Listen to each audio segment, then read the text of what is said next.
Now, from the area's leader in live local news, this is WYLN News, the area's #1 source of live local news and information in Luzerne, Schuylkill, Carbon, and Columbia counties. WYLN News starts now. Good evening, and thank you for joining us in WYLN News. I'm Preston Endress. Local legislators have announced an upcoming public roundtable to review the potential closure of the Penn State Schuylkill campus. The public roundtable will take place on Friday, April 4th from 1 p.m. to 3 p.m. at Penn State Schuylkill's John E. Morgan Auditorium. The auditorium is located at 200 University Drive in Schuylkill Haven. During the roundtable, legislators say they hope to hear from the public and discuss how the potential closure would harm students, employers, and the regional economy.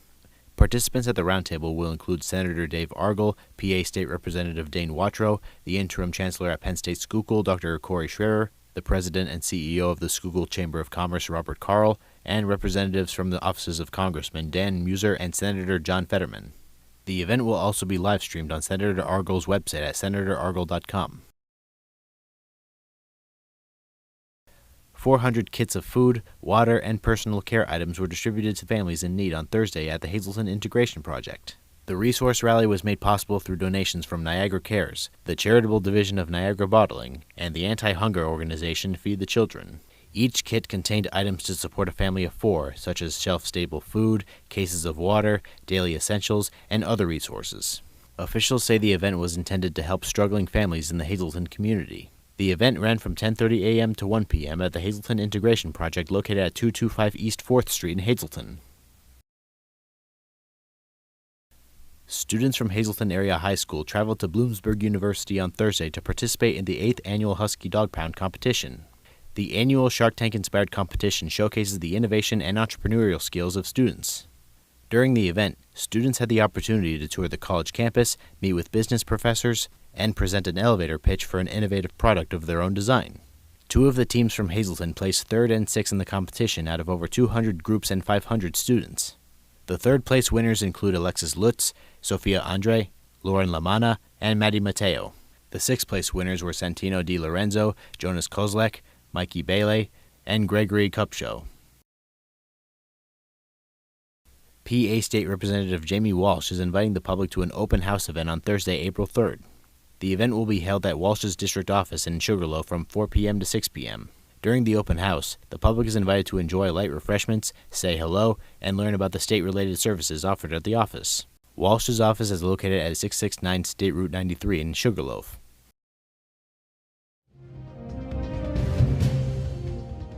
Coming up on WYLN News, the City of Hazleton announces the street sweeping schedule for this week. Plus, the Hazleton Art League announces an upcoming railroad-themed exhibit. But first, we'll take a look at our 5-day forecast brought to you by the WYLN Weather Kids. We'll be right back.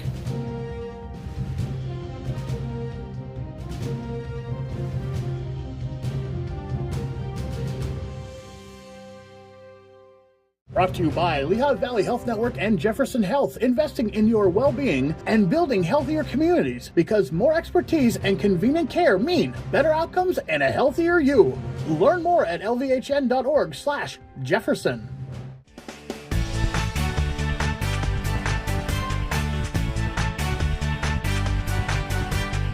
My name is Charlie. I am 8, and the forecast for tomorrow is partly cloudy. Weather Kids is brought to you by Lehigh Valley Hospital, Hazleton. Your health deserves a partner. We want your child to be our WYLN Weather Kid. Your child can be our feature weather reporter of the day on WYLN News and WYLN social media posts, just by using your smartphone or any video recording device. It's easy. All ages are welcome, from toddlers to teens. To find out how, go to the weather section of WYLNTV.com or look for our post about it on the WYLN News Facebook page. Submit your Weather Kid video today.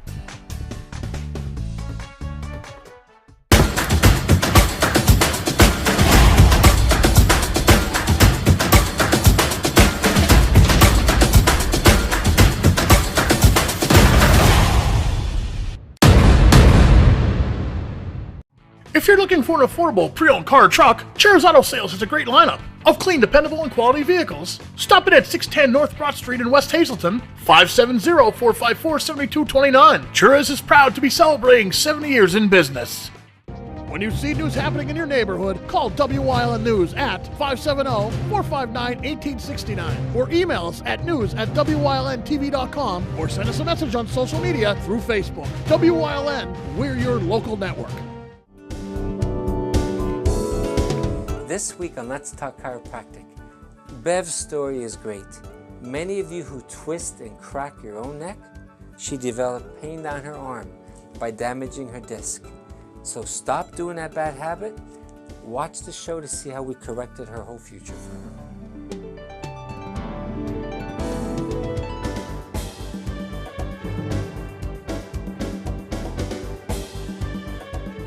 Come shoot at Whitetail Preserve 118 Boulevard Road in Bloomsburg. Their skeet, trap, and sporting clay fields are professionally designed, and all stations are handicapped accessible. Whitetail Preserve has resident shooting instructors certified by the NRA in shotgun, rifle, pistol, home safety, and personal protection in the home.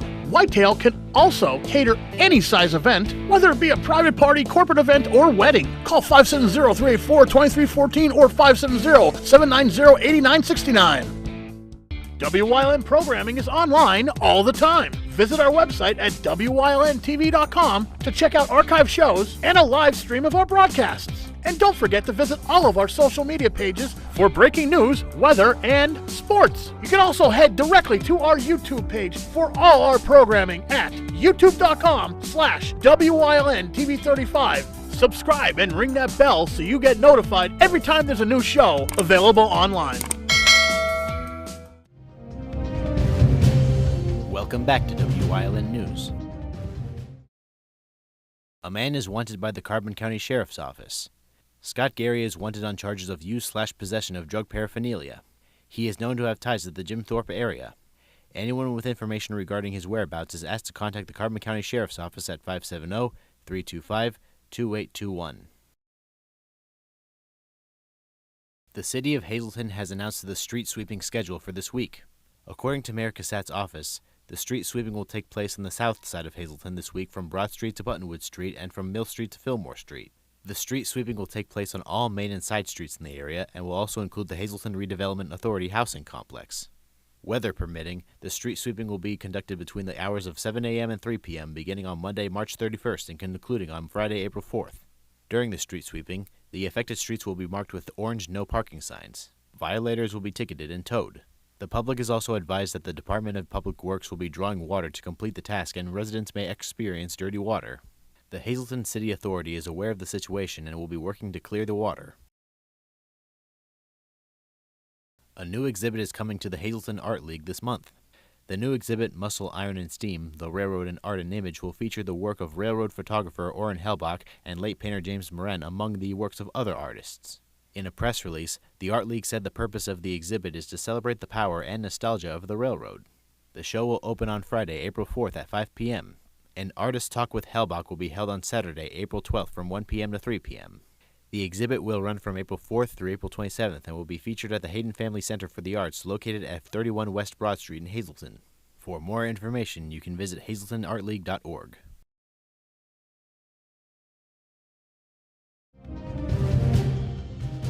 Coming up on Whitehaven's News Choice, Chris Fulmer leads us down the path through history with Lehigh in Part 1. Plus, we check in with Luzerne County Manager Imelda Crocomo on Crocomo's County Report. And stay right here on WYLN. We'll be right back.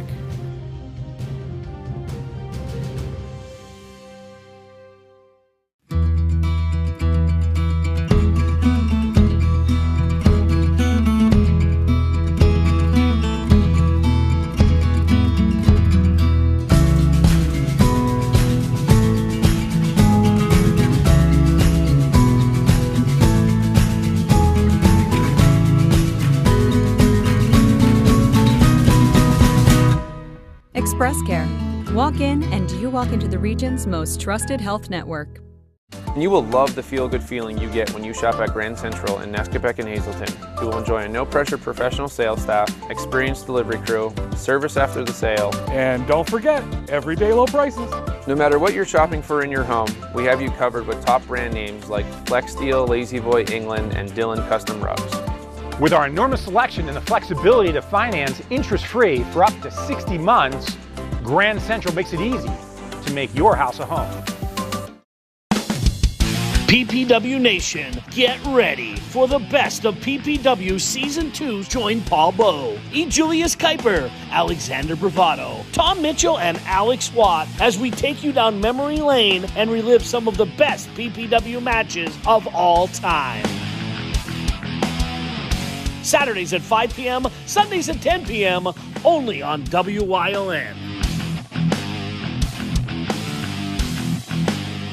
Cooking rice just isn't nice. Hi, Chef Daniel Green here with Rice Robot, the 1, 2, 3 rice cooker. Watch, 1 add the white cup for rice, 2 add the blue cup for water, 3 click it. And let Rice Robot perfectly cook it. The secret is Perfect Cook technology that surrounds the rice with controlled heat for even cooking. Then Rice Robot senses when it's done, auto stops, and keeps it warm to serve. It won't burn, overcook, or undercook, guaranteed. And rice is just the beginning. Make mac and cheese, frittatas, oatmeals, soups and stews, even ramen dishes. And with a ceramic, ultra non-stick interior, cleanup's a breeze. Get the complete Rice Robot cooking system with the steamer tray and 1-2-3 recipe guide, all for just $39.99. It comes with a 90-day money-back guarantee. We'll even ship your entire order free. Order now. 1-800-640-8545.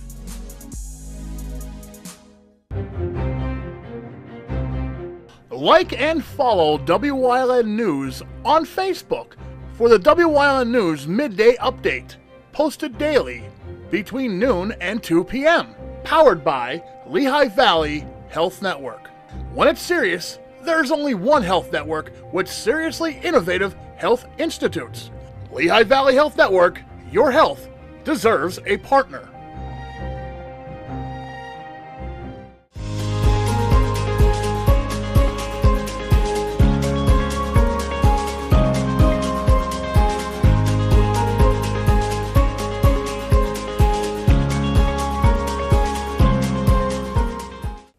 Among the first Europeans to reach today's Carbon County were Moravian missionaries who moved up from the Lehigh Valley in the mid-1740s. In 1746, they would establish a mission along the Lehigh River, hoping to convert local Native Americans to Christianity. Calling their establishment Gnadenhutten, from the Germans for Cabins of Grace, they hoped it would be a stepping stone to reaching Native Americans further away in the Wyoming and Susquehanna valleys. By 1748, the mission was administering to close to 500 Native Americans. Although the Moravians at Gnadenhutten, which was the first European community in Carbon County, lived primarily peaceful lives, they were viewed with suspicion by other English-speaking colonists who viewed Moravians as subversive French agents and took umbrage with their blacksmiths' willingness to repair firearms for the area's Native Americans, against colonial policy. Many natives, too, were not eager to see groups that they saw as intruders taking hold on their lands, and saw no need to abandon the belief systems that had sustained them for centuries. Tensions would ratchet up high after the outbreak of the French and Indian War in 1754, and on November 24, 1755, the storm would break. 16 people were inside the mission on this day when a band of Native Americans, riled to action by the French and emboldened by the recent defeat of General Edward Braddock's forces at the Battle of the Monongahela near today's Pittsburgh, struck the complex. The raiders killed 11 of the mission's inhabitants, many of whom were only recently arrived in America, then burned the buildings to the ground. 5 other mission residents survived the massacre. Among those was the teenage Joseph Sturgis, who jumped out a high window to safety. His grandson Julius would found the Sturgis Pretzel Company in Lidditz, Lancaster County many decades later. In the aftermath of the slaughter at Gnadenhutten, the Pennsylvania Colonial Assembly took it upon themselves to try and make the northern end of the Lehigh Valley safer. Benjamin Franklin, then an assemblyman in the legislature, was sent to the former Gnadenhutten's location to ascertain the overall situation. Franklin would oversee the building of several forts down to the Bethlehem and Reading areas, and across the river from the former Gnadenhutten and the newer community of New Gnadenhutten, today's Weisport, he would oversee the construction of Fort Allen to defend area colonists. Named for future Allentown founder William Allen, the fort was 125 feet by 50 feet, with 12-foot-high stockades protecting 2 blockhouses. 2 swivel guns on the end of each facility gave the fort its firepower. Fort Allen remained in regular use throughout the remainder of the French and Indian War, but after 1761 it would be used only intermittently. The fort was torn down around the turn of the 1800s, but Fort Allen's well still stands in a park in Weisport today. In the ensuing decades after the French and Indian War, many Americans would take up arms in the cause of independence. One of these was Jacob Weiss. Born in Philadelphia, Weiss would come to eventually serve as Quartermaster General of the Continental Army under Nathanael Greene's command. Following America's independence, Weiss, along with his partner William Henry, a gunsmith by trade, began buying up land in what was then Northampton County. With the Gnadenhutten mission gone, the Moravians were quite willing to see Weiss and Henry the former mission lands. The two men began plotting out the beginnings of a town on the site, which they would name Lehighton after the adjacent river. In 1791, Weiss would be the person whom Philip Ginner, after discovering coal in today's Summit Hill, would bring some of the coal he found to for verification. Weiss agreed it was coal Ginner had found, and after taking the coal to Philadelphia for further verification from experts, promised him 300 acres of land if he could show Weiss exactly where he found it. Weiss formed the Lehigh Coal Mine Company with partners Charles Sist and Michael Hilligus and began mining operations of the coal in Summit Hill. Difficulty in getting the coal to market from its then remote location, however, doomed the company to lack of profitability.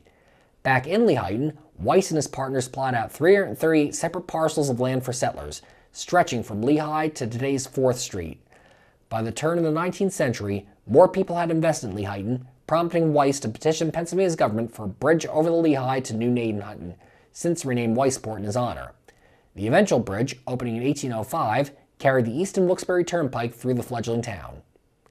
It would be the birth of the Lehigh Canal, however, that would allow Lehighton to take off. Complete in the area in 1829, it finished what the Lehigh Coal Mine Company had initially been unable to do, allowing easier transport of coal to market in Philadelphia and beyond. Lock 10 on the canal, which reached south all the way to the Delaware River in Easton, was located just south of Lehighton. The boom period of canals in the 1830s and 1840s meant that Lehighton became a popular rest stop for travelers on the waterways. The Lehigh Canal would continue in service until the 1930s. The canal period, however, would only have a quick moment in the spotlight, as the railroad soon eclipsed the canals, allowing faster transport year-round of both passengers and goods. The Lehigh Valley Railroad would reach Lehighton in 1855. Its station opened for business on the west bank of the Lehigh River in 1863, and passenger service would continue to the town through 1961. A massive 1862 flood that destroyed the Upper Grand Connection section of the Lehigh Canal north of Lehighton would also wipe out the nearby community of Burlington, between Lehighton and what was then Mauch Chunk. The Lehigh Valley Railroad bought up Burlington's former land and built its machine repair shops on the site. The Packerton Yards opened in 1865 and named in honor of railroad founder Asa Packer, would become the Lehighton area's largest employer, home to over 2,000 employees at its peak. The yards would be where the railroad's coal cars would be built and where other cars and locomotives would be repaired. Packerton Yards closed in 1972, a victim of the railroad's decline. The Central Railroad of New Jersey also had a station in Lehighton, not far from the Lehigh Valley's depot.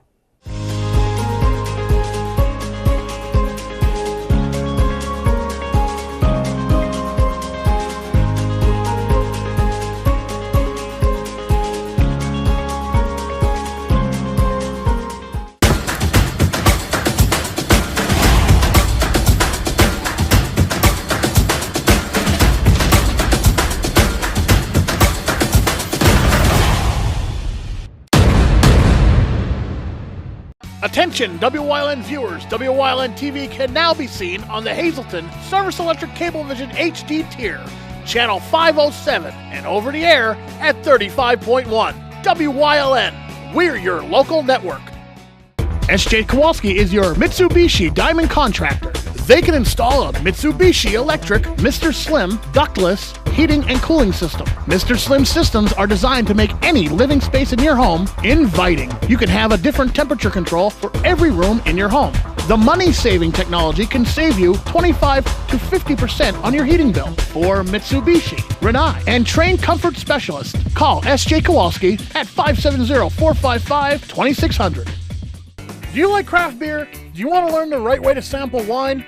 How about checking out a restaurant with a unique flavor or a crazy food challenge? These are just some of the things we are featuring on Wine, Hops, and Road Stops. So, spend some time learning about great wine, great beer, and great food on WYLN TV 35.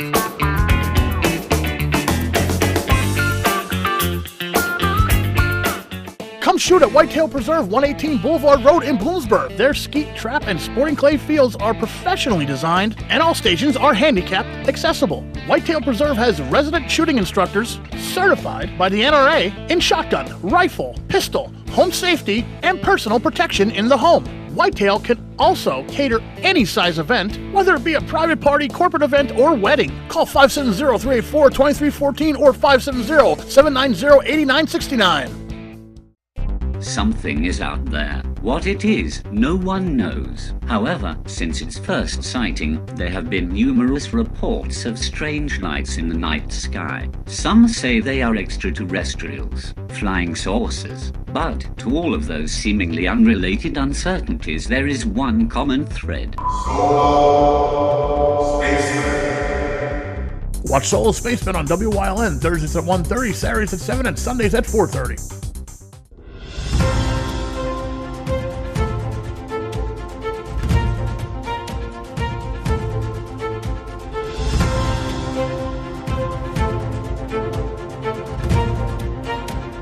Welcome back to Crocomo's County Report. I'm here as always with Luzerne County Manager Romilda Crocomo. Romilda, how are you? I'm very well. How are you today? I'm doing good. You get to enjoy the nice weather this weekend? Yeah, and we're ready. I'm ready for spring.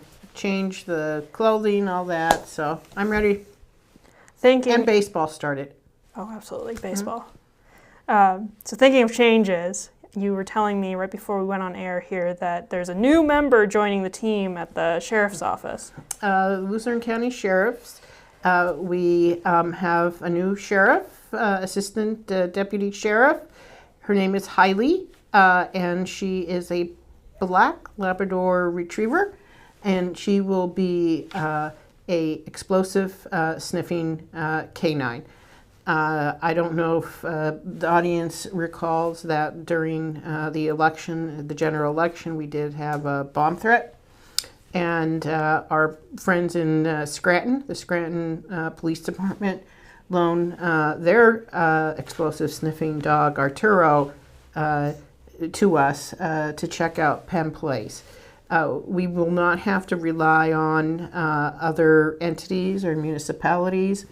If that occurrence happens again. A few years ago, we had a bomb threat at the courthouse, and we had to wait for the canines to be helicoptered in from Harrisburg and the state police.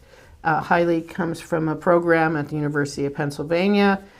She will be at the courthouse on a Friday when we are going to swear in new deputy sheriffs.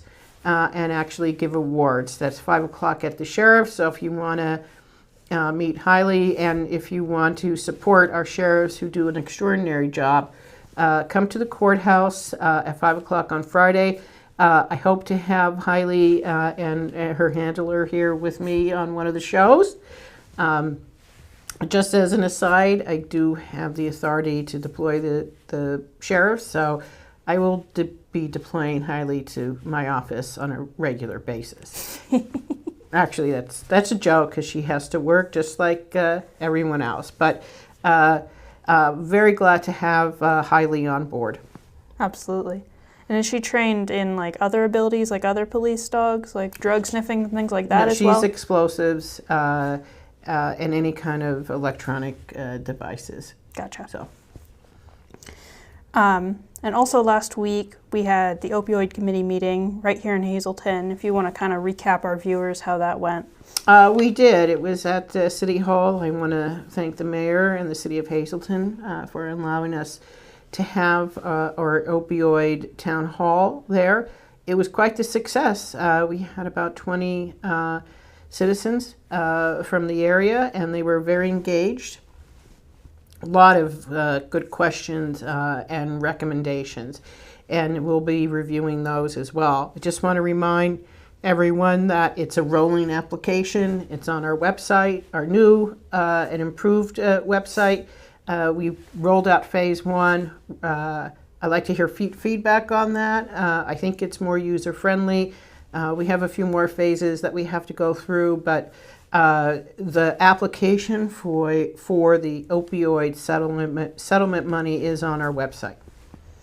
Does the new website have the same web address as the old one? Yes, same web address. Yes. Yes. Awesome. And we're working on a mobile application as well. Love to hear it. Mm-hmm. Anything else you want to share with our viewers today? Just that spring is here. We do have quite a few projects, road and bridge projects coming up in the spring, and I will have individuals from operations on to explain that more fully. Awesome. Well, I want to thank Romelda for joining us once again. That'll do it for another segment of Kokomo's County Report. We'll see you next time.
You're watching WYLN TV 35.